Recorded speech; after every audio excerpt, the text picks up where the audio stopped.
It's recording. On the board, that'll help me introduce you. Oh, yes. That makes it keep.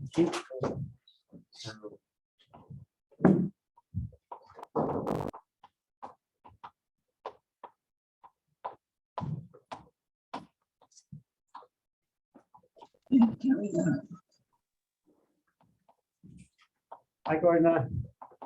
Hi. It was something like this. Okay. I don't remember, but That's that's perfect. okay. At least I won't be like too far. I won't just make something up. Yes. Yeah, so there's the questions after.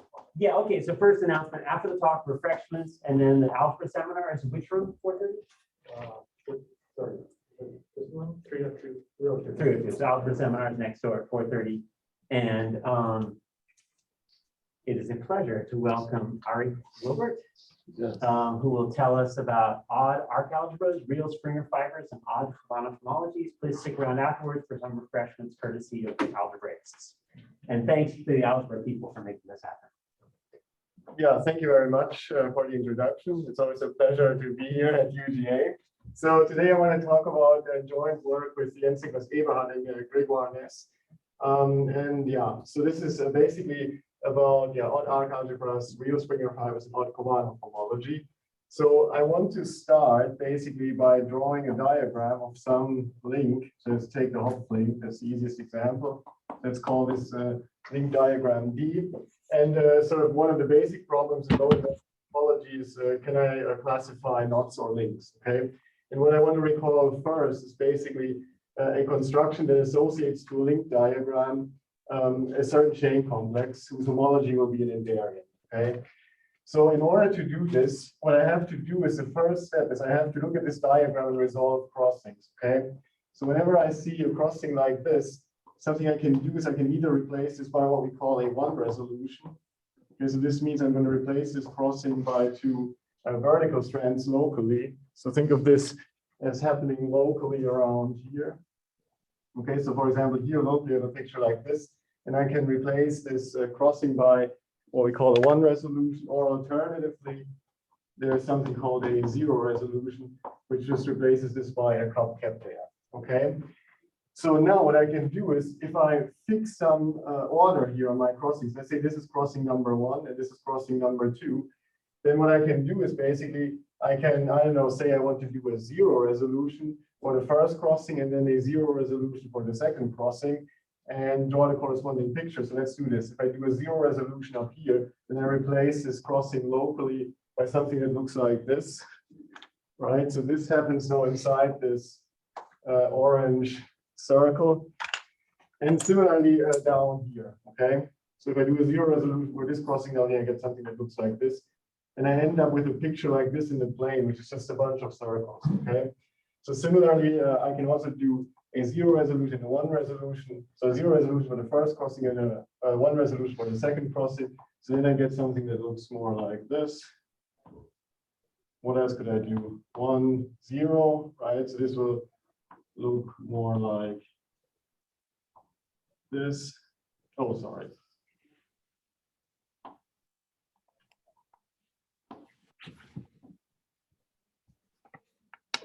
So a one resolution up here looks like this, yes.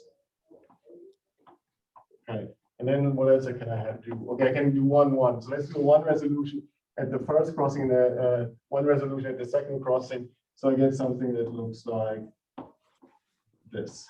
Okay, and whenever I do this, I just get a bunch of circles. Okay, and so this is sort of the first step in assigning a chain complex to a diagram like this. Okay, so the next step, once you have all these pictures, you kind of arrange them in columns. Okay, kind of like I already did. So the first column here has all the pictures which have 0 0 1 resolutions. The second column here contains all the pictures which have exactly 1 1 resolution. And the last column contains, in my case, all the pictures which have exactly 2 1 resolutions. And I don't know, in principle, if this has more than 2 crossings, right, you get some kind of bigger arrangement, okay, with more columns. So what I want to do next is I want to think of these pictures as being like vertices of some hypercube. And I'm going to connect some of these vertices by arrows. So for example, I want an arrow from here to here. because what happens is exactly one 0 resolution changes to a 1 resolution. And I label this by something that looks like this, okay, star comma 0. So the star stands for the index here that is actually changing. Okay, so let's see. So here a 0 resolution changes to a 1 resolution. So I'm also going to draw an arrow here. Similarly here, I think the 0 resolution stays the same, but the 0 resolution here turns into a 1 resolution. Then there should also be an arrow here because there's exactly one number changing from 0 to 1, which is the first guy. And I get something like this. Okay, I don't want an arrow from here to here because in this case, 2 indices change. Okay, so this is the construction that I'm getting, and this in general gives me some kind of hypercube. Here it's just, I don't know, this square. Okay, so now the next thing, this is just combinatorics, right? Keep in mind I want to turn this into a chain complex. So what I need to do now is I want to assign to each picture here or each vertex of my hypercube some complex vector space, and to each arrow some map. Okay, so this will be the goal. So now let's see. So if I have n circles, okay, in one of these complete resolutions here, what I want to do is I want to assign to this the following vector space. Okay, so I start with the polynomial ring in n variables, where n here corresponds to the number of circles, and then I mod out by this ideal generated by all the variables squared.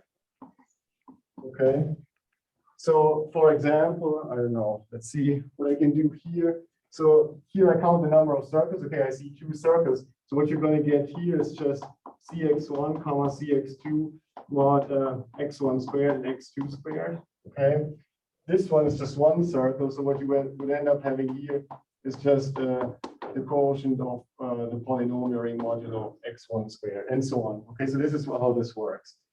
So now what do I do with these arrows, right? I want maps for these arrows. So let's see, where can I put this? Let me put this maybe up here. Okay. So if you look at this, if you look at these arrows, right? Since I have an arrow here, if and only if exactly one variable changes from 0 to 1, you can kind of look at the combinatorics of these pictures. And what's going to happen is essentially, whenever you have an arrow here, either a circle splits into 2, right? This, for example, happens here. Here you have 1 circle, it splits into 2, or alternatively, 2 circles merge into 1. Okay, so this is the only thing that can literally happen according to the combinatorics of this diagram. So I have to assign something to the situation where, let's say, the ith and jth circle merge into the kth circle. Okay, so I want to denote this map by this. Okay, and I have to assign some kind of map to the situation where I don't know, let's say the kth circle splits into the ith and the jth circle in the next picture. Okay, so let's see. So here, if the ith and jth circle merge and become the kth circle, then let's say I start with n circles, right? And since 1 circle is going to, since 2 circles are going to merge, this map ends up in this polynomial, it's both of the polynomial ring with 1 less variable. Okay, so this is just going to be a map from quotient of a polynomial ring in n variables to quotient of a polynomial ring in n-1 variables. And yeah, what's going to happen here is now the following. So once how's this map defined, it's pretty explicit. So what you do is, let's say you take a monomial here. So what you can do is you just replace xi and xj, okay, depending on the 2 circles that merge into the kth circle. So you replace the corresponding variables here by xk, okay? That's literally it. So you just take a monomial here, replace xi and xj by xk. This gives you something that isn't here, okay? So this is this first map. So what do I do here for a split? So in this case, let's assume I start with n circles.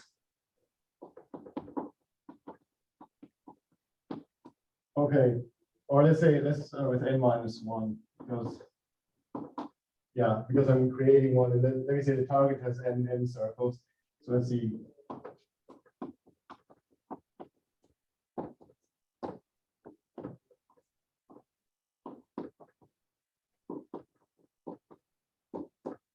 Yes. So let's say I go from n-1 to n circles here because 1 circle splits.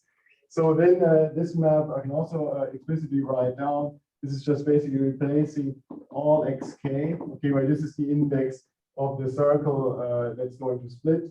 So I'm going to replace this by either xi, okay, or xj. You pick one, okay, one variable, and then that's not it. You additionally have to multiply this, the result that you get from this by xi plus xj, okay, and this is the map for the split, okay. So what's going to happen here is, if you go back to this original example here of this hop link, so here I'm going to have, for this picture, I'm going to have this quotient of polynomial ring in two variables.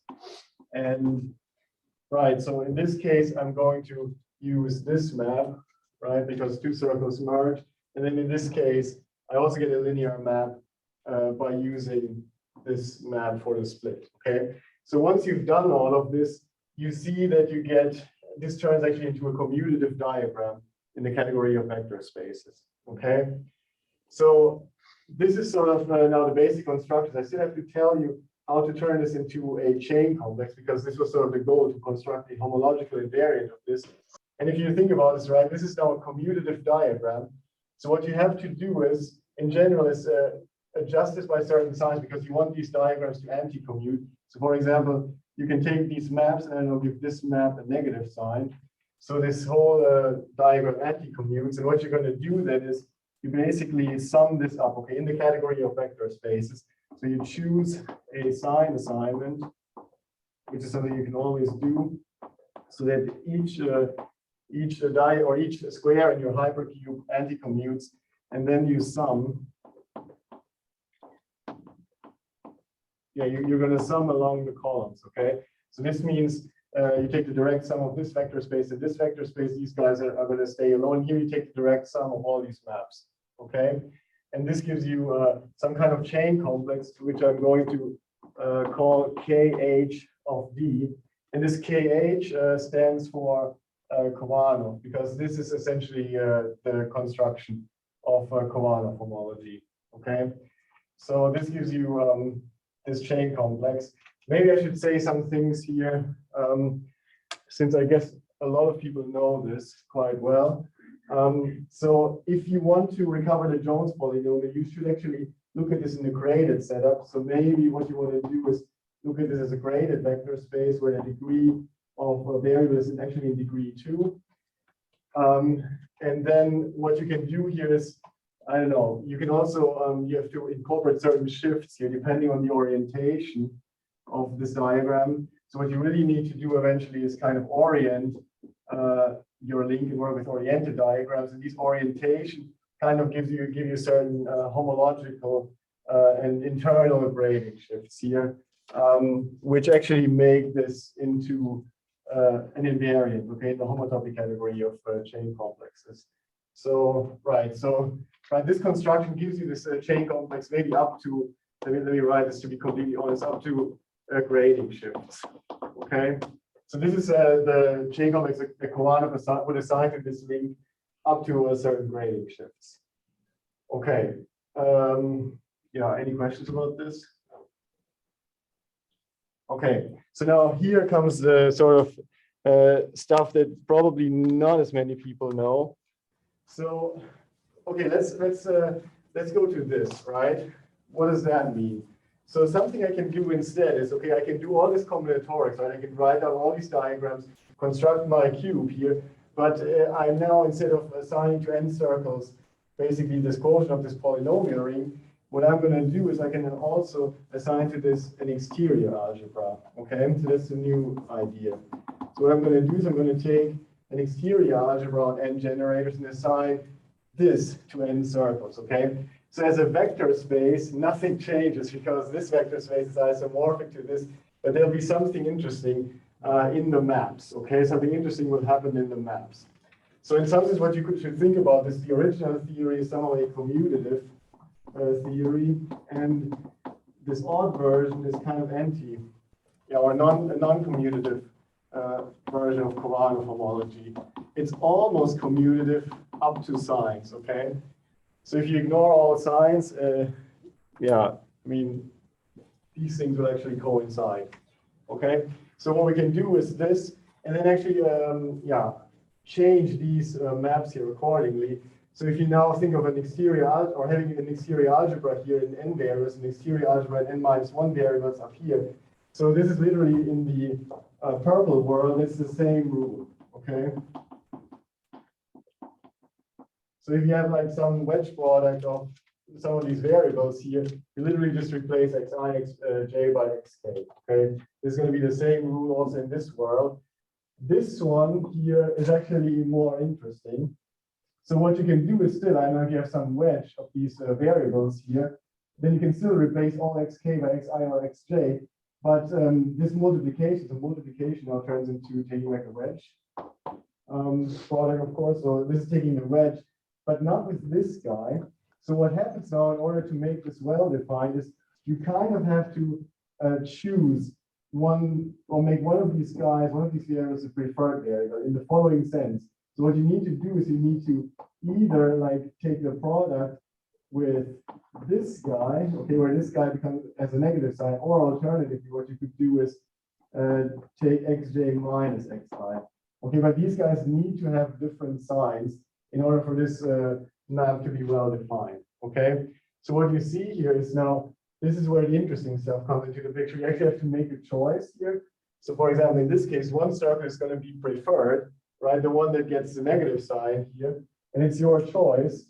And suddenly you get these signs into the picture. Okay, so the signs here exactly appear in these maps. Okay, on the level of vector spaces, it's exactly the same thing. Okay, but now this map is going to be very interesting in this purple theory because it has a sign. Okay, does this make sense? So this is somehow, yeah, the new stuff. And then this is kind of the same. So yes. Are you saying that your choice, in the end, your choice of whether xi minus xk or xj minus xi does not change the final answer? Exactly. That's a great point. So you make a choice here, yeah. But at the end, which choice you're making does not matter, but you have a sign anyway. Okay. Yeah. So if you make this choice, for example, for this chain complex, and then someone else is in a different room and makes this choice, you get the same answer at the end for the homology when you take homology of the chain complex. And even in the homotopy category of chain complex, they will be isomorphic. So there are some choices you have to make in order to do the construct. I mean, there are several choices here, right? Numbering the crossings, choosing a sign. You could also put the sign here. No problem. You can do it. At the end, up to homotopy is all going to be the same. Yes, that's a good point. But this will be genuinely different from the wide theory, so to speak. Okay, that's my point. Okay, but yeah, great question. So, and I know, let me maybe summarize all of this. Now, in terms of a theory,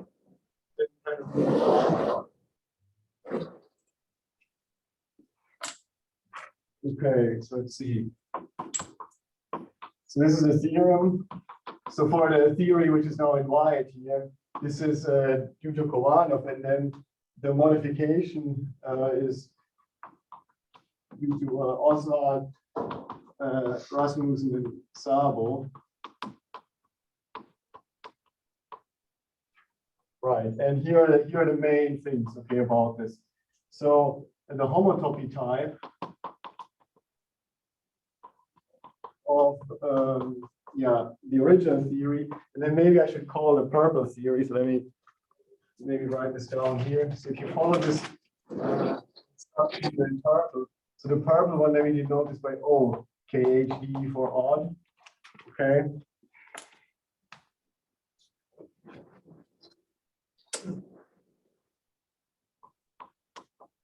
Yes.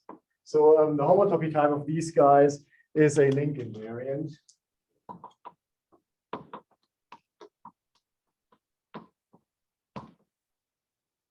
And maybe I should point out, independent of all the choices that you might have made during this construction. Okay. And then, okay, what else can I say? So that's the main result, the main point here. So these guys, I'm not going to go into this at all, but if you carefully keep track of this grading here, okay, for example, on this polynomial ring, and also if you introduce a grading on this exterior algebra, so this categorifies the Jones polynomial, which means the information about the Jones polynomial is somehow contained in this homological theory. So you can recover this by taking, for example, gradient Euler characteristic of the chain complex. But I'm not going to talk about this at all. But I should at least mention this for people interested in this kind of categorification.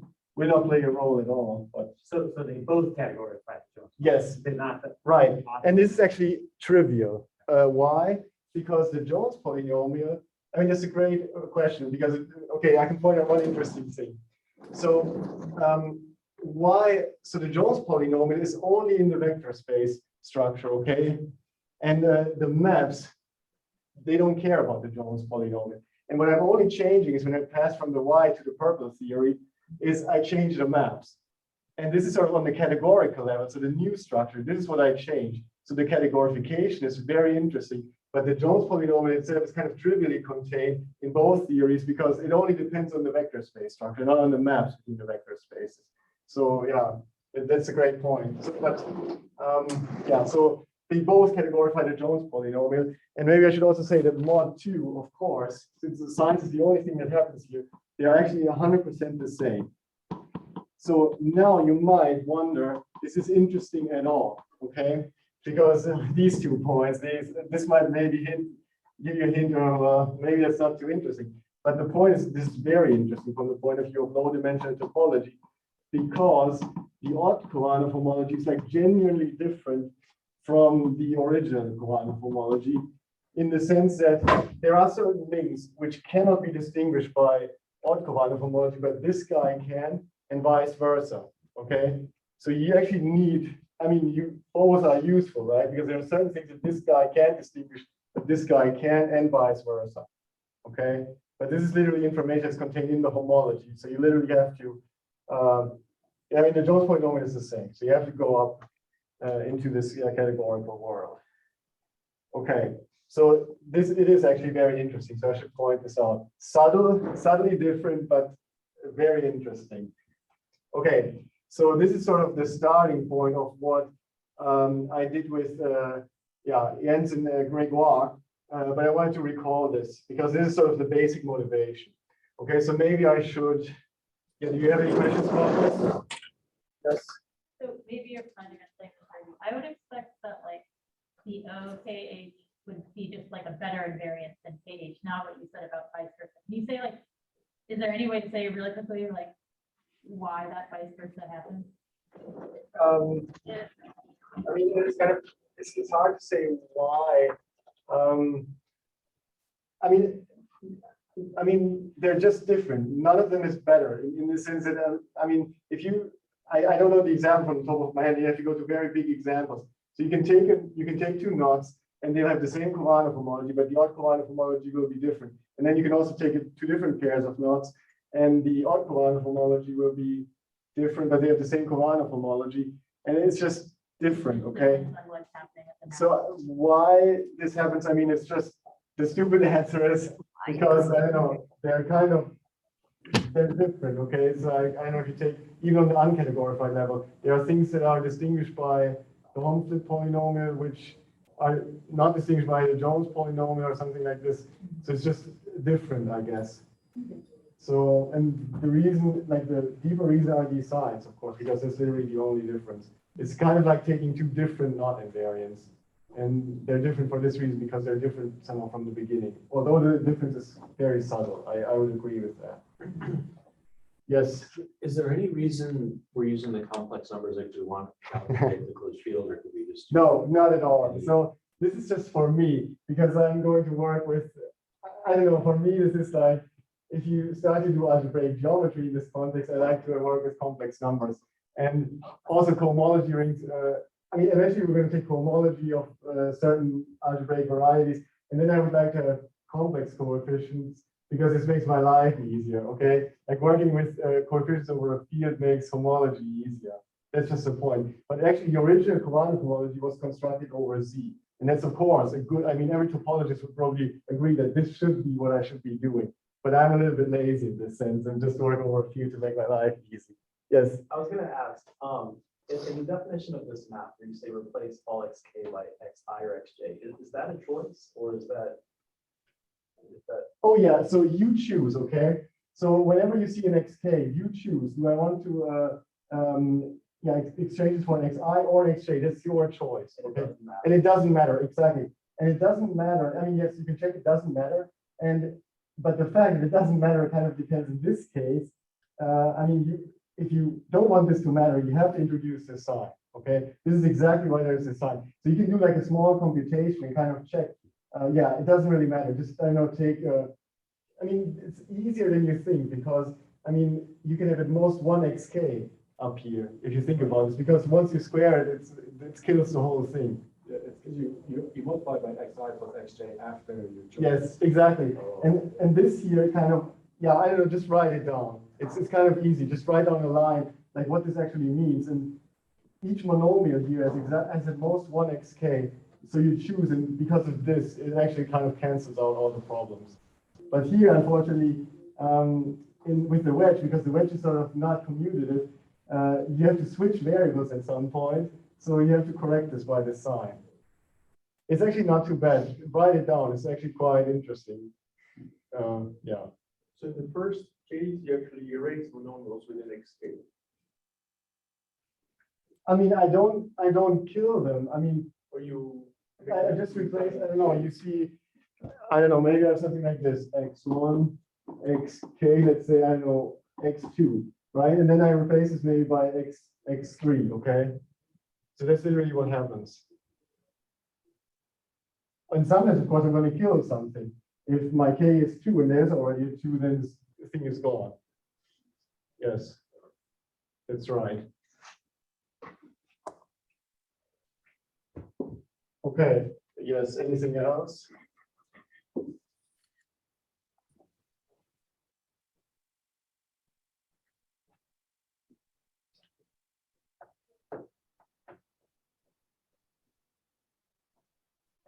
Okay, so I guess most of you kind of agree that this is interesting stuff. So, but what I want to do now is this, okay? Now we're kind of moving into the direction of representation theory. So what I would like to do is extend this, extend Khovanov homology to tangles, okay? And a tangle is something that looks like this. So this has endpoints at the bottom and top, okay? So maybe something that looks like this. There can be links like inside the tangle, freely floating around like this. So pretty complicated situation, okay? So this is a tangle. And when you try to extend Khovanov homology to tangles, so this is where a lot of interesting representation theory comes into the picture. Okay, and this extension was actually done, of course, by Khovanov himself. Then he also had an interesting paper with a student of his, so Chen.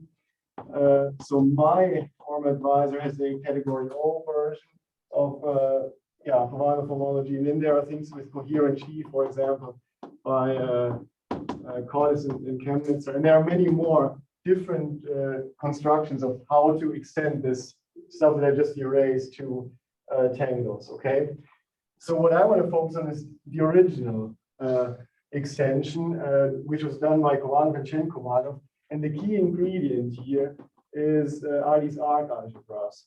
Okay, so the key ingredient are these arc algebras, which I'm going to denote by H upper N, okay?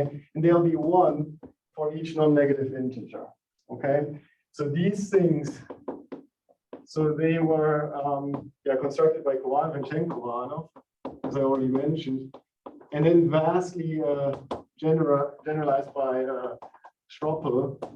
And then there's very interesting work by Randen, which connects this to all kinds of representation theory. Can you please lift the board a little bit? Wait. Oh, sorry. Yes. Lift the board. She just said lift the board a little bit. Oh, I see. Thank you. You can probably push the top one up a little bit. No, not really. Okay. So, right. So what I want to do is kind of explain. Maybe let me switch.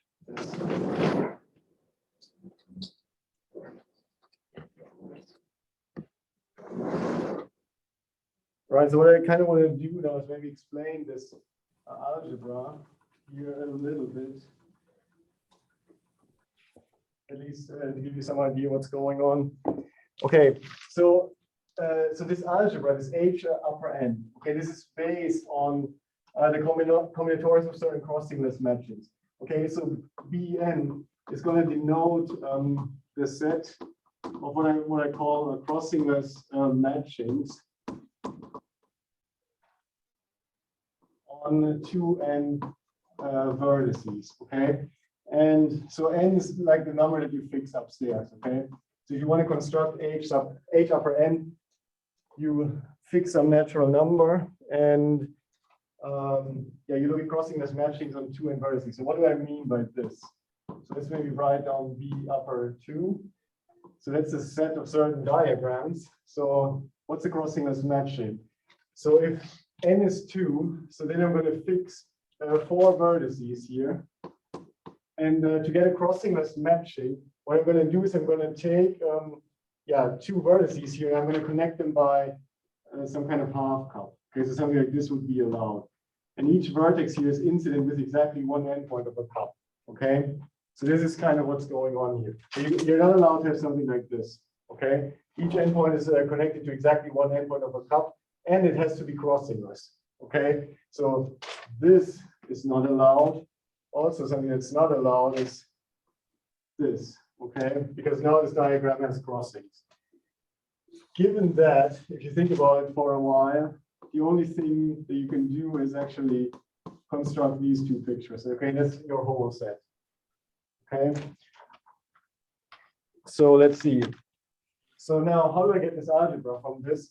So what I can do now combinatorially is I can take a diagram like this, okay, and pick a different one in the set B2, kind of reflect this across this horizontal line, and stick this diagram on top of itself. Okay, so something like this. So this would be pairing this guy with itself in some sense. Okay, so something else I could do is, I don't know, maybe take this guy, right, and then stick this guy on top of it, but upside down.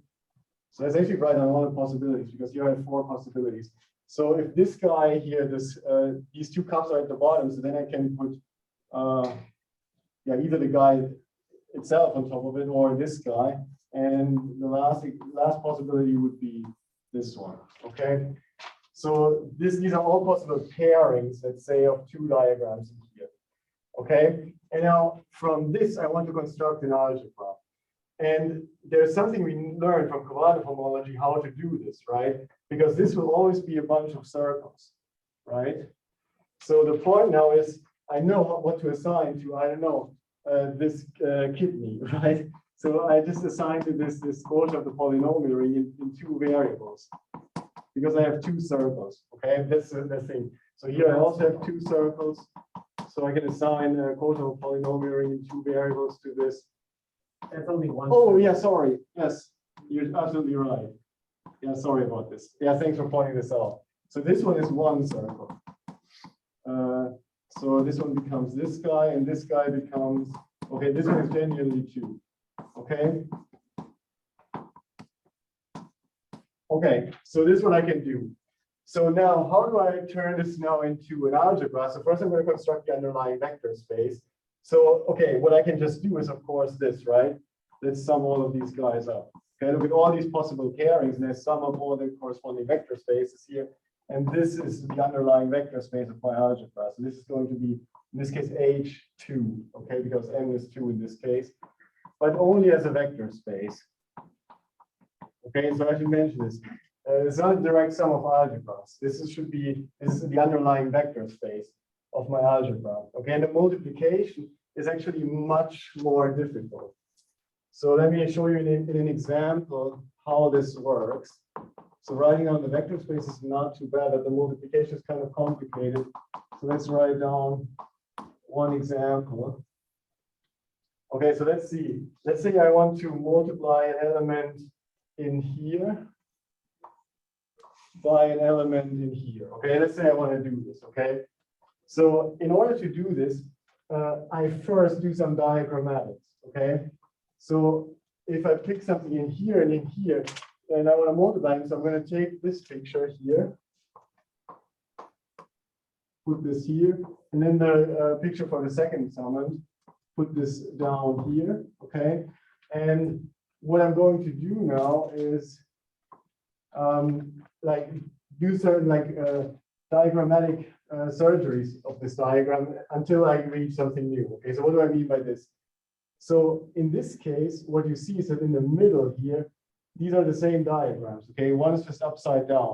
So now to define a multiplication, if you are in this situation where these two guys do not match up, then any element in here with any element in here, the product is going to be 0. Okay, if this is not the case, and you actually have the same diagram here in the middle, you do this. Okay, so you choose a cup-ket pair here, and you replace this by 2 vertical strands. And let's start with the first one. Okay, and you get a new diagram that looks like this.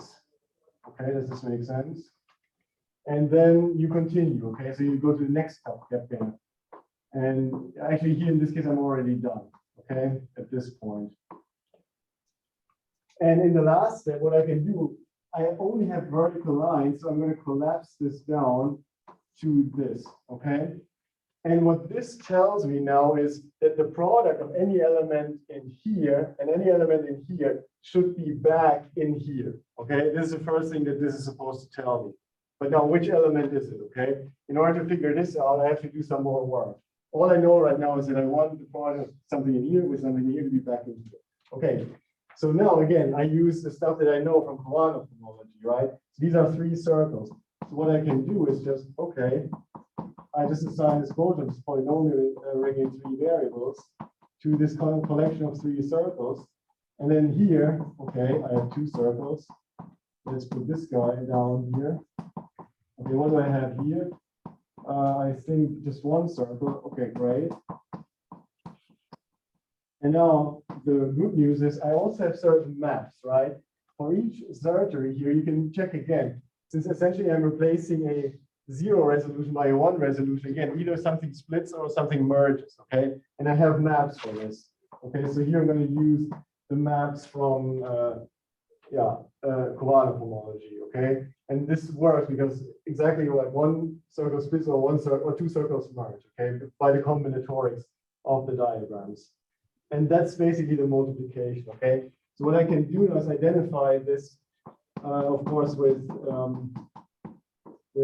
this. Oops, yeah.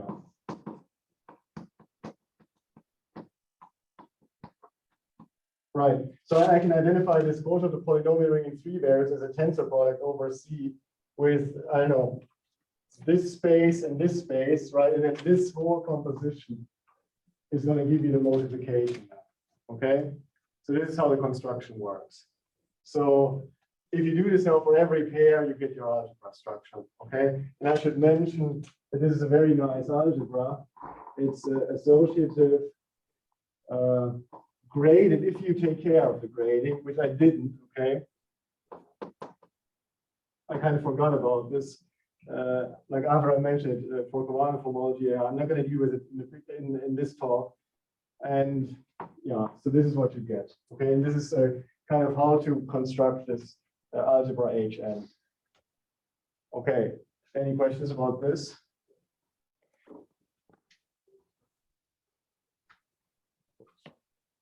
Okay, so then, yeah, let's go back up here.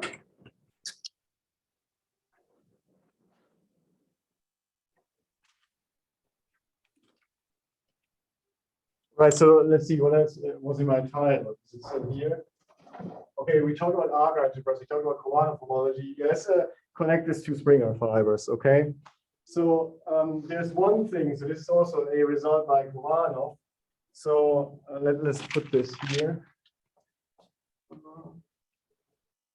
Yeah, let's just write this down here. So you can study the center of this algebra. Okay, this is not a commutative algebra.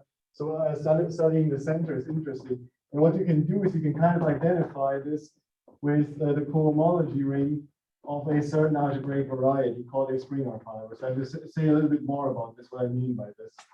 And if I don't put any coefficients here, it's complex coefficients, okay, just as a warning. You might think it's Z coefficients, but here I'm going to use complex coefficients now.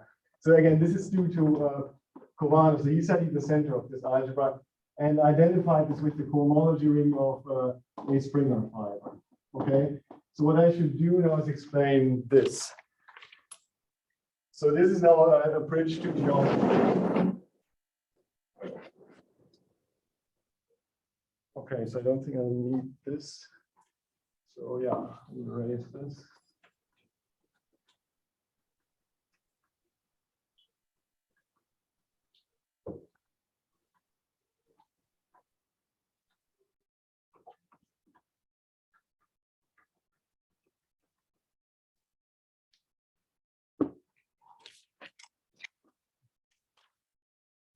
Okay, so let's talk about the Springer fibers, so more concretely, homology of Springer fibers.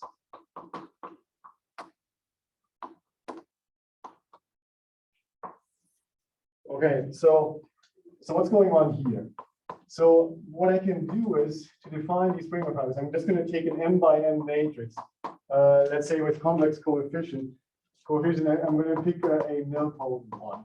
Okay, just an m by n matrix with coefficients in C, nilpotent. So what I can do is I can look at the flag variety inside C to the n. So right, this is just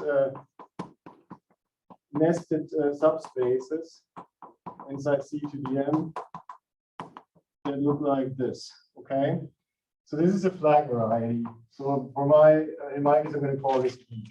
Okay, so now this is a pretty standard object, but now we can bring this nilpotent here into the picture. So what I'm going to do is I'm going to require these flags to be compatible with the nilpotent in this sense. Okay, let's do it like this.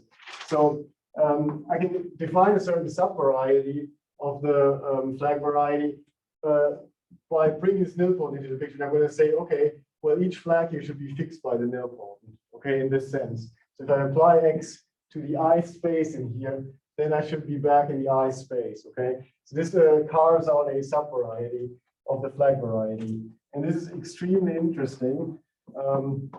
It's a very interesting variety. This is not smooth in general, and it has many irreducible components. Okay, and some people in this department have already spent a lot of time understanding the structure of these components and about Springer fibers in general. Okay, so now let's see, how does this relate to this B sub n comma n? So in order to explain this, let's quickly talk about like what are all nilpotent n by n matrices. So according to the Jordan normal form, right, any nilpotent matrix can be sort of brought in this form here, where I have these Jordan blocks. Okay, let's say K Jordan blocks here along the main diagonal, and these are just, I know, let's say J n sub j is just some block that has zeros along the diagonal and ones above. Okay, so if you give me a nilpotent matrix, I can always bring this into Jordan normal form.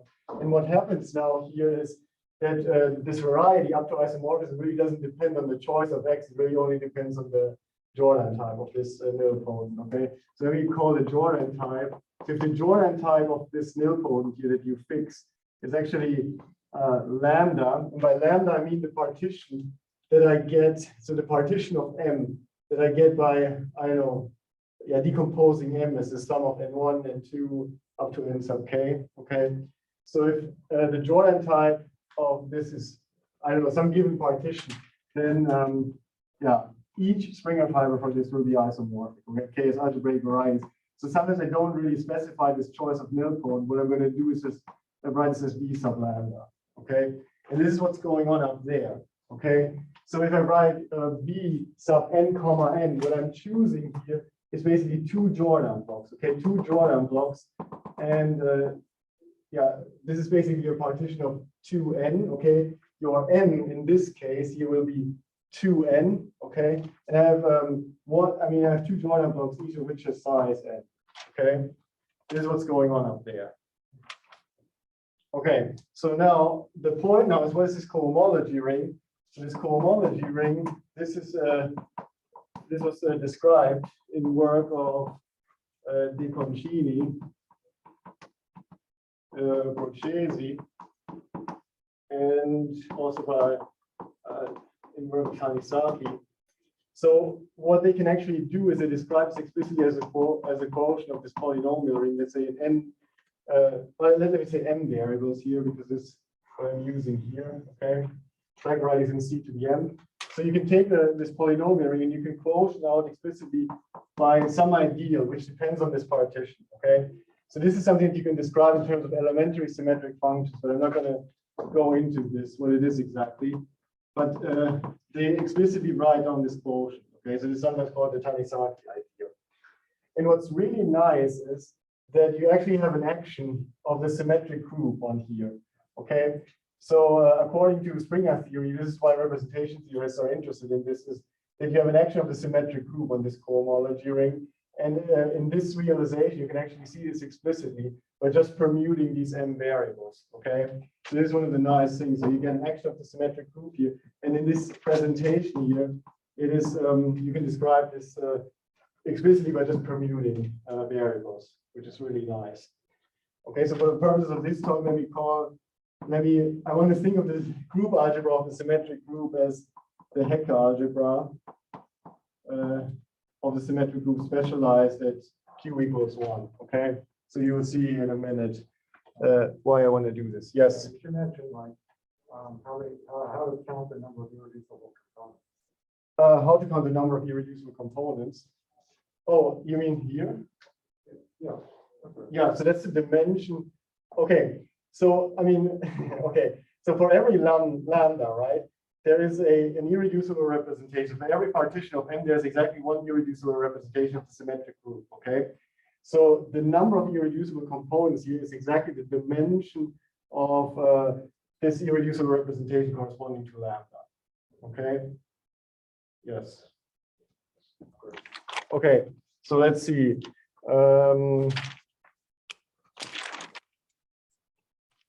Right. So I think right. Let me maybe go up here because I kind of maybe one last thing I want to add here, and then I say something about like quickly about the odd story and kind of how our work fits into this picture here. So the last thing here that I want to mention is, okay, it's now a natural question, right? If you have a geometric construction of the center, can you construct the entire algebra geometrically? And the answer is yes. So you can construct this here. So this was done by Schroppel and Webster. So what you can do now is you can look at the cohomology of intersections of irreducible components, right? So this guy up here, this ring of fiber decomposed into many irreducible components. You can take the pairwise intersections, sum all of this up, you get a vector space, and then you can equip this with some convolution product. And this turns this vector space into an algebra. And this actually constructs the entire algebra based on the geometry of these Springer fibers. So these guys, so these C lambda and C mu, these are exactly irreducible components of, in this case, since we are working with this specific Springer fiber, this guy, okay? And there's work by Francis Fung, for example. I mean, he described these components explicitly. That's kind of an important thing you have to understand in order to construct this algebra geometrically. Okay, let's see. Right, so I think I have like 5 minutes. So now let me tell you what we did and how this fits into this picture. Okay, so let's see. So let's draw a line here. So for the odd side, okay, so you can ask the same questions, okay? Can I extend, so yeah, let's write this down. So for example, what I want to do, right, is extend maybe KH or OKH, right, to tangles, okay? So this was actually done recently in the work of Naisse and Putyra. So if you're interested in this, you can look at the paper. And I should mention, in analogy to what's going on here, the key ingredient of this, okay, in this odd picture is an odd arc algebra, okay? So, right, so let's call it OHN, okay, and it kind of like here, an analogy to what happens here, there's one for each non-negative integer, okay? So this was constructed by Naisse and Vaz. So he was his student, and this is, I think, his master's thesis.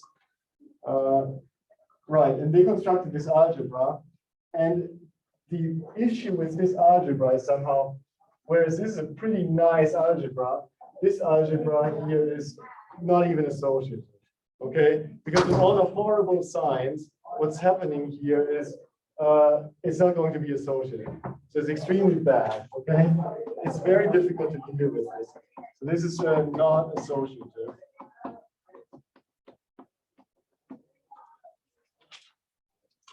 But what they also do, so let's move on over here. So let me keep in green sort of the analogy, okay?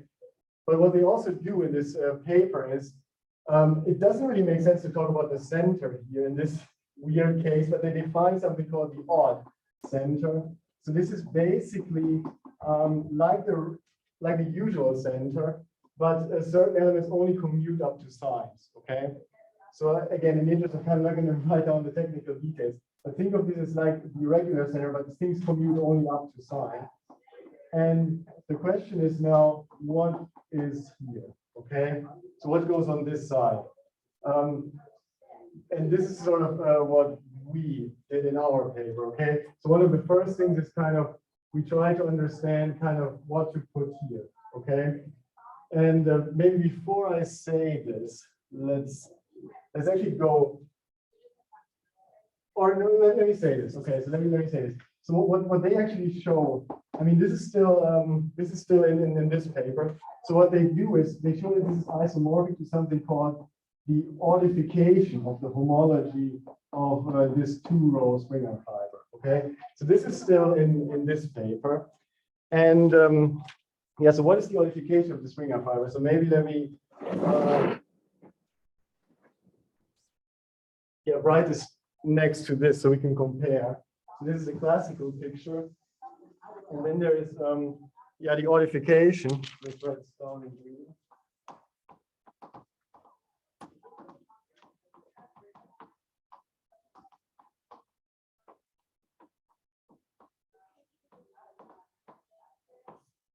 Okay, so this is by Aaron Lauder and Heather Russell. So what's going on here is they kind of took this presentation of this Chromology ring and kind of modified this in the following way. So they just basically, so this odd homology is kind of defined like this. So you just take what they call odd polynomials, okay, in m variables. So what this is literally just, I don't know, you take the free algebra on m generators, and then you make an anti-commute, okay? So this is what's going on here. And then also they basically, replace this Tanizaki idea by an odd version of this Tanizaki idea, which is kind of analogous to this one, but it has certain signs in it, okay? And the point of this, let me write some, this, think of this as a modified Tanizaki ideal.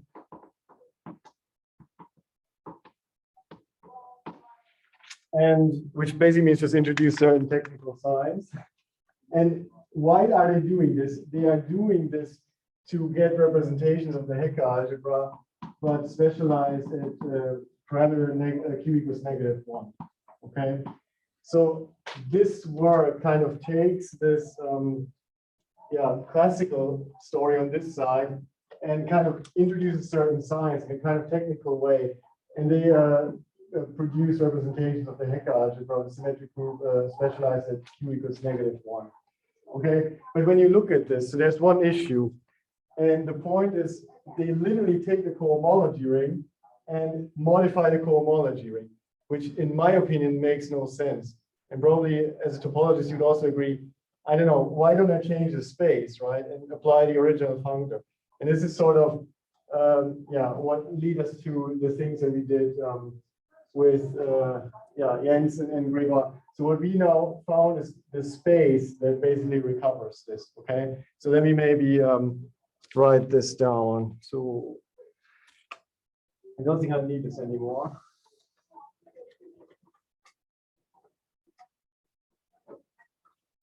Yes, let's put this down here. Okay, so let's write this as a theorem. Okay, so what's going on here is now this kind of ad hoc construction.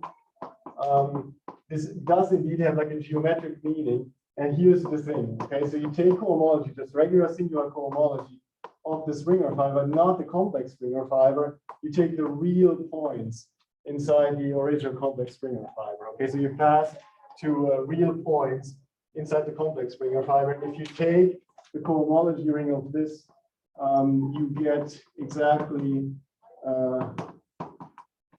what you want. Okay. So how do you come up with this? That's maybe the question. And here's maybe some motivation for why this works. Okay. So if you think about this, so let's go back to the original Khovanov homology, right? The key player was this guy, right? It was this quotient here of the polynomial ring. And if you think about this, do you know a space which has this ring as its cohomology? I think you do, right? It's just a bunch of CP1s. Okay. So I know n copies of CP1 gives you this cohomology ring, okay, with complex coefficients. And now what we want, of course, is to get all of this stuff in the odd versions. You kind of want the space who has this guy as its cohomology ring, right? It's exterior algebra. And then if you think about this for a bit, it's not too hard. You kind of realize, well, it works if I replace CP1 by RP1, right? And this is literally the motivation. So I don't know, for grad students, I think it's always kind of interesting to tell people how you come up with this stuff. But like this basic observation tells you, okay, well, what is CP1? Well, CP1 is kind of the easiest flag variety you can think of. It's just lines in two-dimensional spaces, right? And then you realize, okay, what we want now is basically the same thing. Because RP1 was a one-dimensional space in the two-dimensional real space. So why don't we extend this idea, right, to like more complicated flag varieties and then to the Springer fibers and so on. And the point now of this project was that it actually worked out. Okay. So, for example, let's go back to this. So since I think I'm out of time, right? Yeah, definitely. Okay, yeah, sorry about this. So what we did is, of course, now based on this, we kind of went back to this construction here and kind of took the entire odd arc algebra and realized this as a convolution algebra using the cohomology of like real points in these irreducible components. And of course, in order to do this, we had to kind of extend this idea to the whole Springer fiber into its irreducible components. So the main bulk of the works, if you look at the paper, it's literally about like making sense. I mean, what is this? What are the real points in these irreducible components, and how can I compute the cohomology and stuff like this? Okay, and then you can match it up with this odd arc algebra, and that's the main point. Okay, right. So this is essentially what happened in this paper, and it's kind of interesting because in my opinion, it gives this odd Khovanov homology some kind of natural place where it comes from, because it's, I don't know, taking cohomology of like real points of a complex variety is not so bad, but like very artificially introducing all these signs is not very satisfying if you don't know where they come from. And this geometric approach kind of gives a pretty, I don't know, straightforward way of getting all of this in a very natural way. So this may be this is for us the main motivation to work on this. Yes, so maybe I should stop here.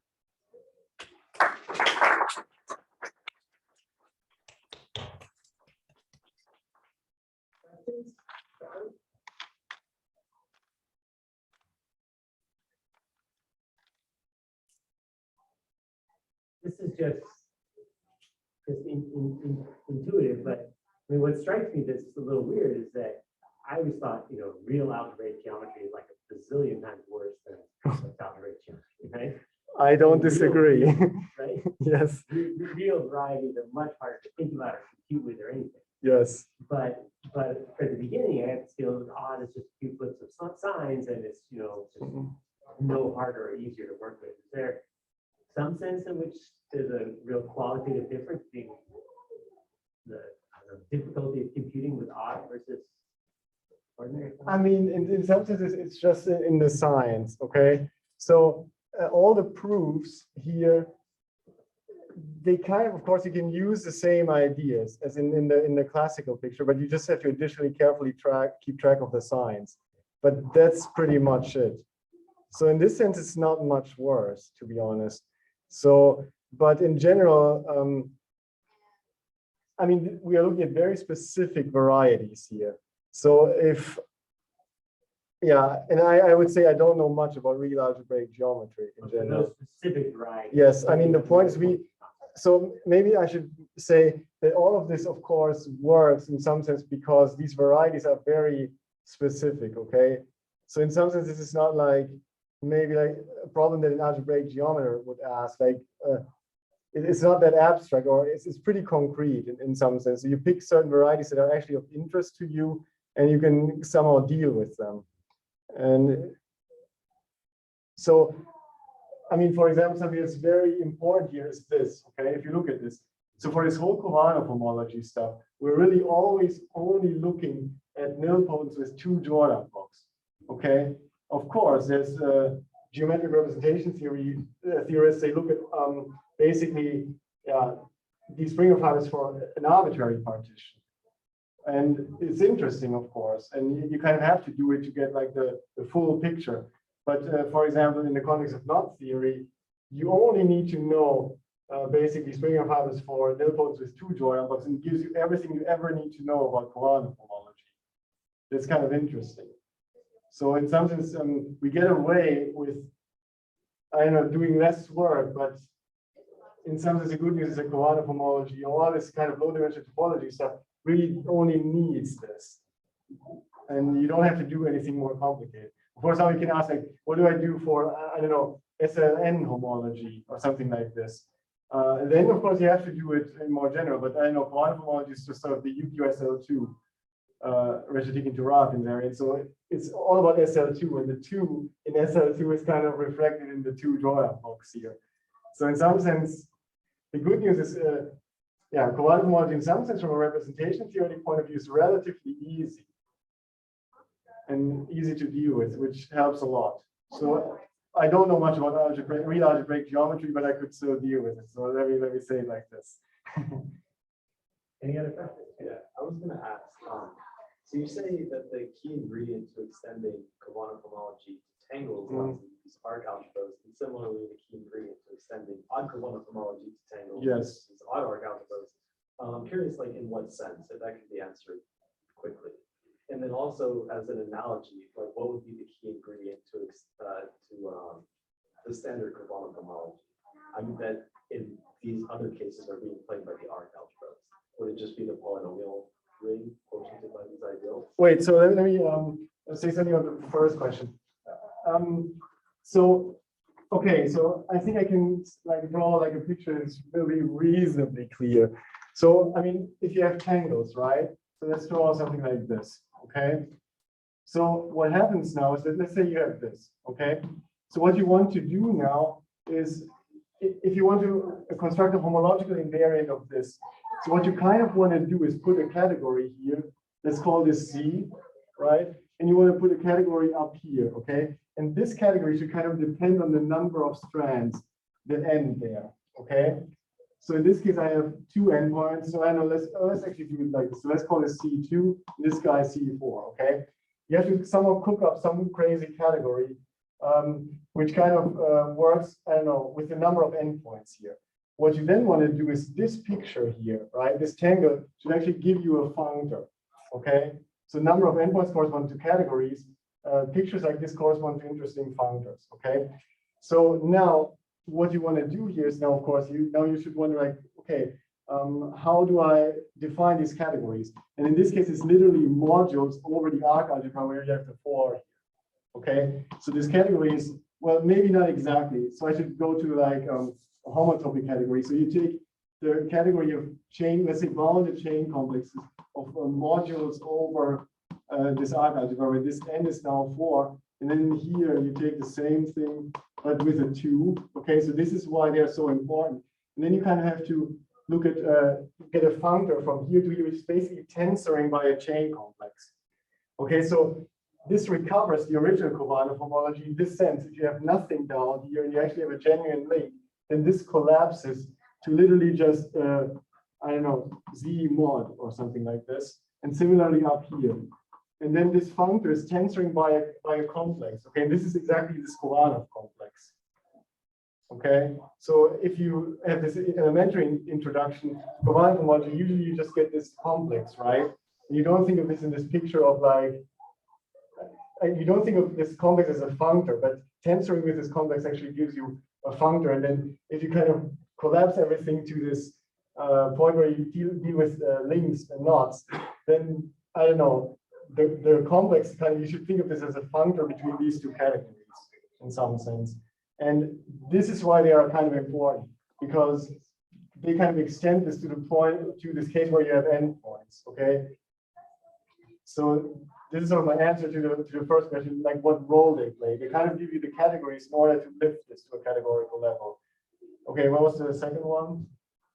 Well, okay, so the second question was, what would be the analogous ingredient to constructing the ordinary Khovanov homology? But maybe that question doesn't even make sense because you're not trying to extend it to tangles, you're just defining it for links. Right, so the original Khovanov, and the way I think about it, when I say original Khovanov homology, it is like a theory for links, and you construct it kind of like I did at the beginning of the talk. Okay, and then yeah, all of this stuff literally just comes into the picture once you actually have these endpoints. Yes. Great, well, maybe we'll save other questions for refreshment time, and thank Arik again.